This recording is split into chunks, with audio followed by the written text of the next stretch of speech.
700 సంవత్సరాల క్రితం హైదరాబాద్లో నగరం కూడా లేని సమయంలో ఒక రైతు తన పొలంలో బావి తవ్వుతున్నాడు. అప్పుడే భూమి లోపల 10 అడుగుల లోతులో అమ్మవారి ఆకారంలో ఉన్న ఒక పెద్ద రాయి బయటపడింది. ఆ రాయిని బయట తీయడానికి గ్రామం మొత్తం కలిసి ప్రయత్నించారు. కానీ ఆశ్చర్యంగా ఆ రాయి ఒక్క ఇంచు కూడా కదల్లేదు. అప్పుడు గ్రామస్తులు అది సాధారణ రాయి కాదు, రేణుకా ఎల్లమ్మ తల్లి స్వయంభూ రూపం అని నమ్మారు.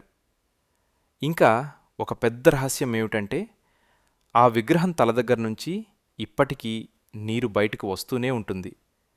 ఆ నీటిని తీర్థంగా తీసుకుంటే దుష్టశక్తులు దూరమవుతాయని భక్తుల నమ్మకం.